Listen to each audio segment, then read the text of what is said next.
I've decided to renovate our family home with the $1 million you inherited.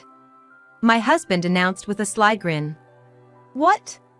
I was so shocked that my voice squeaked. My father had passed away, and indeed, I had inherited $1 million. However, I hadn't told my husband about it. I had been considering divorce due to his overbearing behavior, and even without that, I thought it would be troublesome if he, who was always so greedy for money, found out about the inheritance. But how did he know? When I confronted him about how he knew about the inheritance, he shockingly admitted to threatening my mother to reveal the information. What a despicable man. Fury rose within me as I protested to my husband. However, with a mocking smile, he retorted, "Whatever you say. I've already signed the contract. No matter how much you scream, it's pointless now. My name is Caroline. I'm 28 and work at a major bank. I've always had a strong desire to get married, but my busy job left me with little time to meet someone. So, I bravely registered at a matchmaking agency. There, I met a man named Robert, a year older than me. Robert was a delivery driver, with a cheerful personality and an entertaining way of talking, which made it a pleasure to be around him. I work in a male-dominated environment, so I don't get to meet many women. I'm genuinely happy to have met a wonderful and reliable woman like you, Caroline," Robert said, blushing. "I feel the same way. It's an honor to hear you say that," I responded. "Would you like to date me?" Of course, with the intention of getting married, Robert proposed. I happily accepted. And our relationship progressed smoothly. 3 years ago, we got married. Initially, I believe we were a very loving couple. I earned more than Robert, but he often complimented me, saying, "Caroline, you are truly amazing. Such a career woman." But 3 years after our marriage, Robert's kind demeanor changed drastically. He started making sarcastic remarks like, "Must be nice for you, earning such a high salary." And it wasn't just Robert that changed. My once kind in-laws started treating me arrogantly. Initially, they had been really kind to me. "Oh, Caroline, you work at a major bank? That's impressive. You must have worked really hard. We're genuinely happy that our son married someone like you." "Thank you, I'm just grateful to have married Robert," I replied. "It feels like we're going to have a great relationship with you," my mother-in-law said, smiling warmly. Both in-laws seemed supportive, watching us with tender eyes. Although mother-in-law issues are often discussed in society, I thought it didn't concern me. But eventually, their true nature became apparent. "Caroline, you earn a good salary, don't you? Give us some. I want a designer bag. It won't hurt if you help us out once in a while," my mother-in-law demanded as if it were a given. "But I just bought you a dress for your birthday recently. And I don't lend or borrow money, even from family," I responded. Upon my refusal, both in-laws were enraged. "How dare you! We only approved of this marriage because you work at a major bank. We actually despise you. We're sick of you always voicing your opinions so clearly," my mother-in-law yelled. "That's right. What use is a daughter-in-law who doesn't give us money? Giving gifts for birthdays is a given.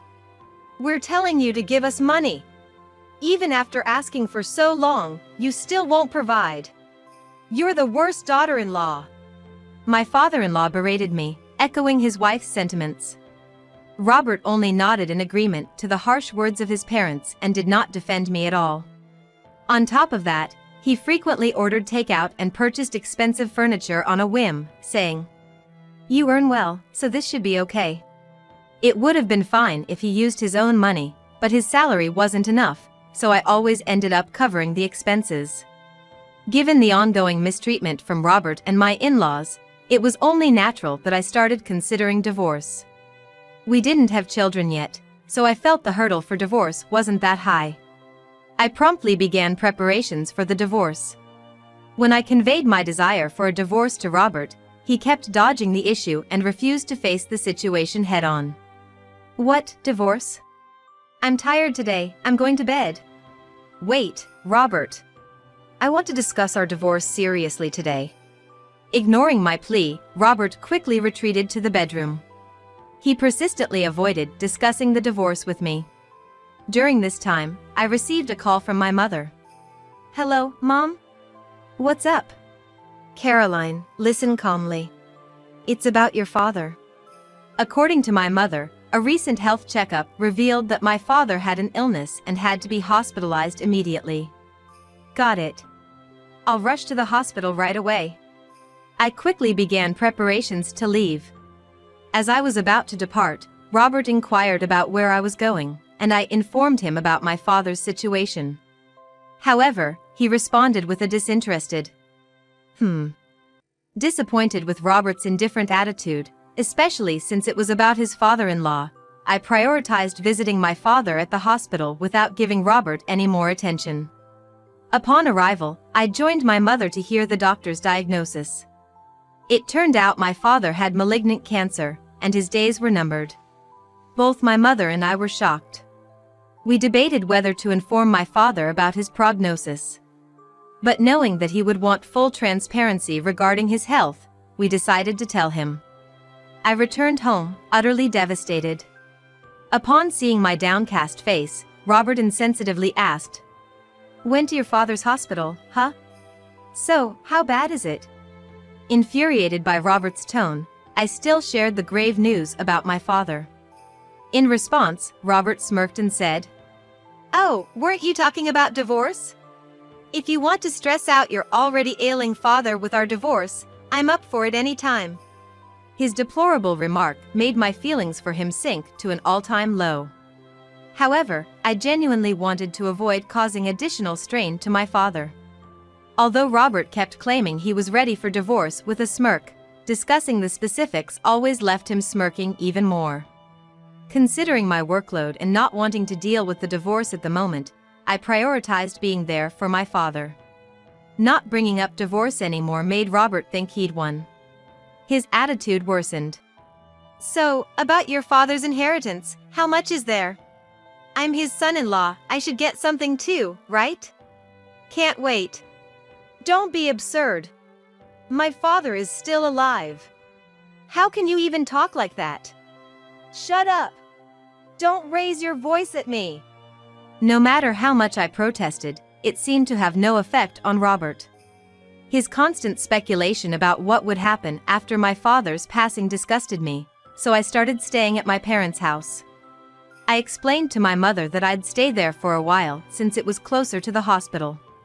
After some time, my father passed away after his battle with the illness. He departed this world peacefully, as if he were asleep. My mother and I shed so many tears it felt like we'd run dry.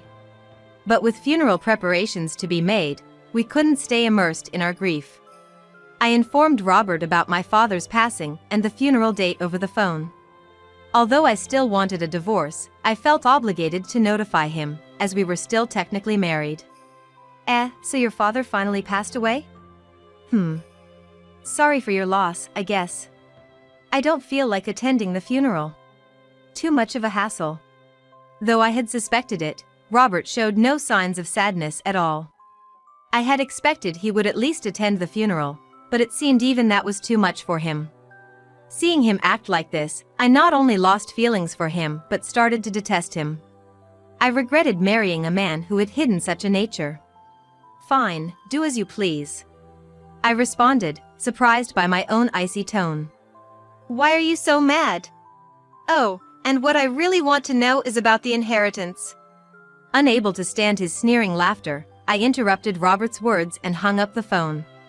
In the end, Robert didn't attend my father's funeral. There were people who called him heartless, but I thought it better he didn't come and tarnish my father's last rites. In fact, I felt relieved he wasn't there. After the funeral, a meeting was soon arranged among the relatives, including my mother and myself, to discuss the inheritance. There were discussions about who would inherit what, but since my father had made some decisions during his illness, everything was settled smoothly. Finally finding some closure, I decided to return home after a long while. Upon seeing me, the first thing Robert blurted out was shocking. "Hey, long time no see. I've decided to use the $1 million you inherited to renovate the family house." "What?" I was so surprised my voice broke. I hadn't told Robert how the inheritance discussion had turned out. How did he know about the $1 million? And what was he talking about using it for home renovations? Still in shock, I questioned Robert. "What are you talking about? I know nothing about such a huge amount." Robert replied with a laugh. "I talked to your mother. I kind of threatened her a little, saying if she didn't tell me about the inheritance, I'd divorce you. She quickly spilled the beans." Turns out, Robert had blackmailed my mother into revealing details about the inheritance. I hadn't informed my emotionally fragile mother about the mistreatment I endured from Robert and his parents, or that I was considering divorce. Naturally, my gentle mother, fearing for her daughter's marriage, had given in to Robert's threats. "You're despicable. Threatening my mother to find out? That's a dirty trick." I raised my voice without realizing. "Don't care. I've already signed the contract for the renovations using that $1 million. "You did what?" "Yep. Lucky me for getting my hands on that money. Good thing we're not divorced yet," Robert replied smugly. While I was busy with the funeral and other tasks, Robert had already contracted the renovation using the inheritance. I was at a loss for words. "You're now obsolete. But I'm generous, so I'll give you two options: either live with my parents or get a divorce." Robert's smirk was utterly repulsive. I sighed deeply and calmly replied, "I choose divorce. But don't regret it." Robert laughed dismissively. "Like I'd regret anything.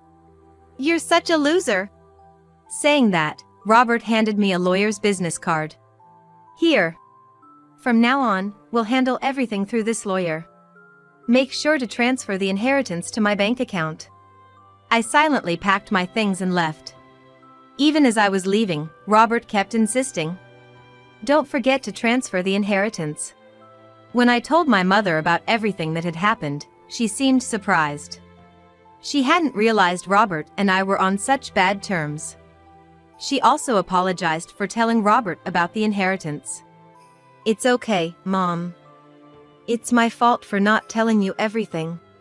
Besides, Robert threatening you is the worst part," I said, and then asked if I could stay at our family home until I found a new place. She readily agreed. The next day, Robert made numerous calls to me, all of which I ignored. Then, Robert showed up at my parents' house, repeatedly ringing the doorbell and making a racket. Even so, I tried to ignore him, but Robert wouldn't leave and kept shouting loudly outside. "Hey! Open up! I know you're in there!" Overwhelmed by his aggressive behavior, my mother suggested, "Caroline, maybe you should just talk to him to avoid causing a disturbance for the neighbors. I doubt it'll be a productive conversation, but if things escalate, we'll call the police, okay?" Certainly, at this rate, Robert wouldn't move away from the front door. Reluctantly, I opened the door. But not fully, leaving the security chain latched. "Stop it, this is really bothersome." "Caroline! When am I getting that $1 million? You said you'd transfer it to my account.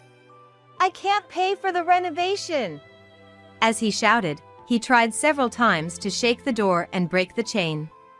I calmly replied to Robert, "It's expected." "What do you mean expected?" Robert looked puzzled at my response. I confronted him with the truth. What I inherited was my father's vacation house. It's not in cash, so I can't transfer it to you. Robert's eyes widened in shock. But then, I had something that surprised me too. "How on earth were you able to contract a renovation for $1 million? Normally, they wouldn't agree to such a contract without evidence of the funds." "Well, my relative owns a construction company. I told them I'd be getting $1 million soon, so they waived the usual checks." Robert answered, looking flabbergasted. "That's the case. But remember when I warned you before we decided to divorce? I did warn you properly." "You've got to be kidding me. I've already paid a deposit of $3,000.